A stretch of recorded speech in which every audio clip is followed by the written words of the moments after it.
So I see a video going around telling people that the police can stop you and search you under different laws like the Customs Act or the Agricultural Produce Act or the Firearms Act, but that's not how it works. So I'm going to be talking in this video about what the law says about when it is the police can search you.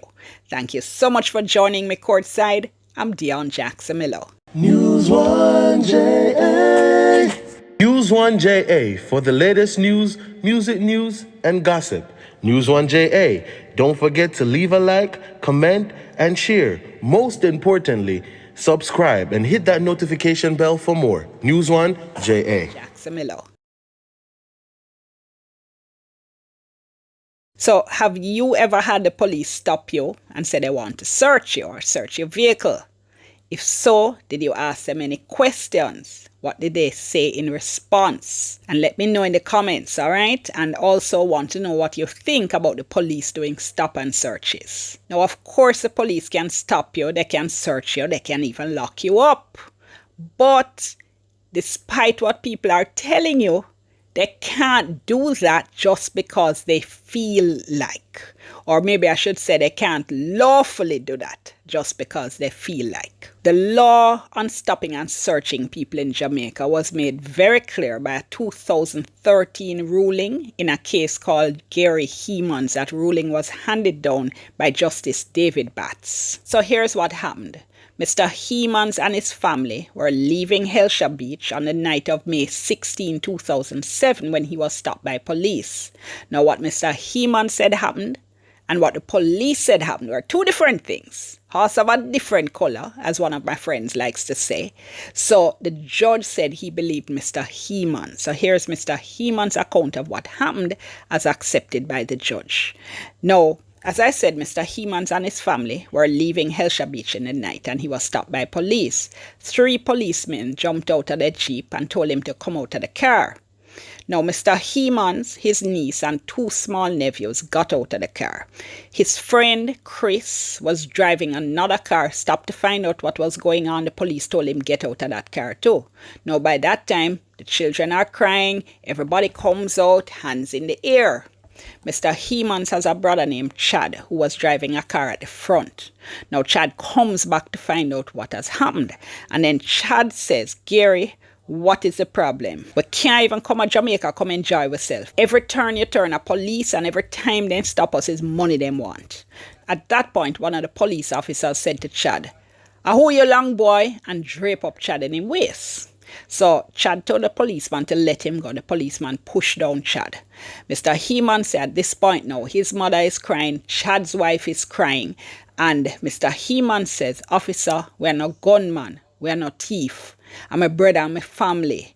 And he also said, "I feel so secure when I see you driving a premises, but how you behave now make me feel insecure." He said they kept behaving aggressively. So he said to them, "Officer, I shouldn't have a gun over we while I behave so."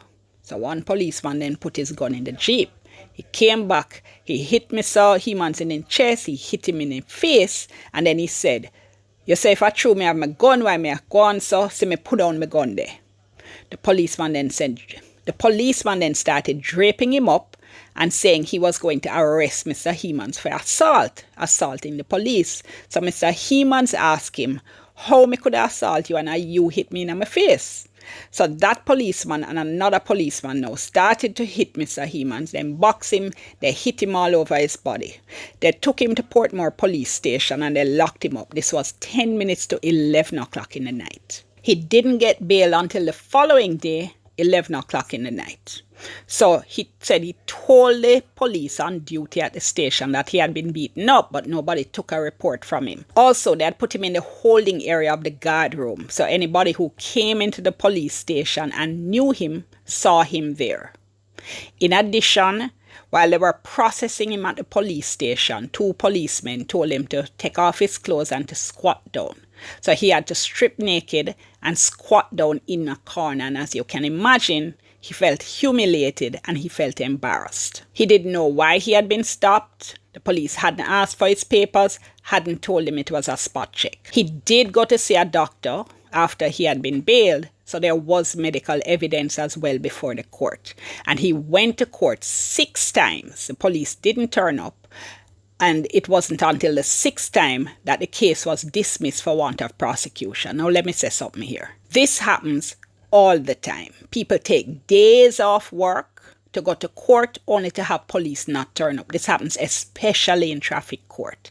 And the court allows this because the judges keep adjourning the matters for the policemen to come. It's foolishness and it's disrespectful of people who have to come to court or risk having a bench warrant issued for them and having themselves arrested. Why on earth should Mr. Hemans have had to come to court 6 times before the matter was thrown out? Really and truly, if the matter is called up the first time and police are not there and there is no excuse, no explanation given, the matter should be thrown out right then and there. Maximum 2 times. That's it. Anyway, Mr. Hemans couldn't go back to work for 4 weeks after he had been beaten up because he was in pain. He was a taxi driver.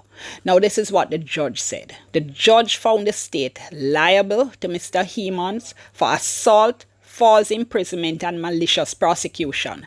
The judge said there was no reasonable or probable cause to stop him, to arrest him, or to charge him. He hadn't committed any breach of the peace. He hadn't committed a felony. He had not even committed a misdemeanor. There was no reason to assault him or to arrest or charge him. The judge said that the action of the police officers in relation to Mr. Hemans wasn't self-defense. They weren't defending any other person, nor was there any breach of the peace that was threatened or was in progress. The police officers responded with excessive force and in an unlawful manner to words of protest that came from Mr. Hemans and its passengers when they were stopped and searched. Now, the judge pointed to Section 15 of the Constitution and what it says about our right to liberty.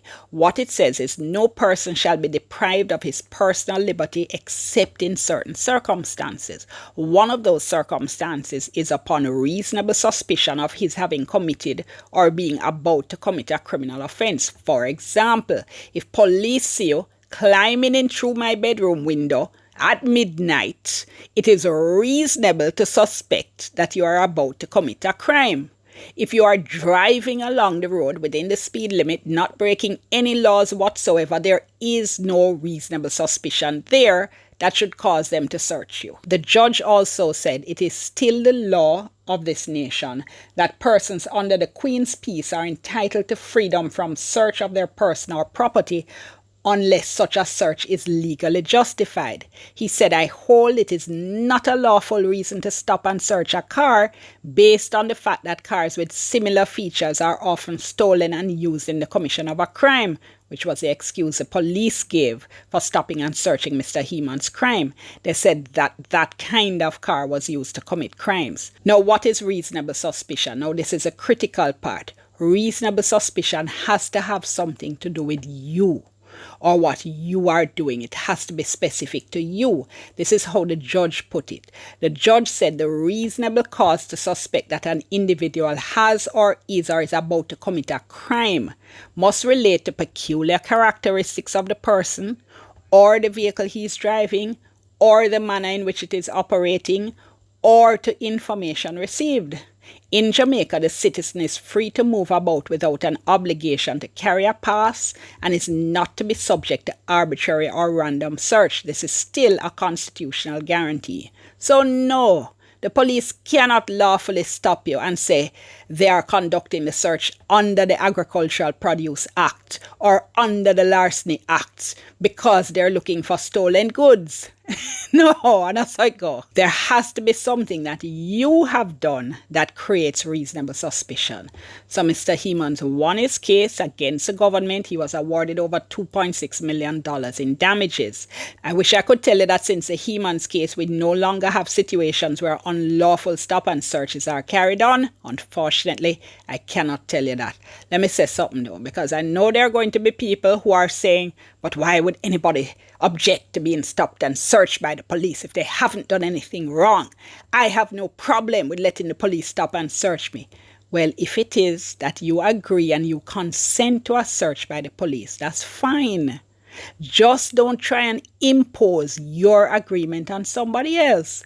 Other people might very well have legitimate reasons for not wanting the police to search them or search their vehicle, right? That has nothing to do with any kind of criminal intent or criminal offense. For instance, somebody might object to being profiled or stereotyped because they look a certain way and because they drive a certain vehicle and they don't look like an uptown Richmond Browning, for instance.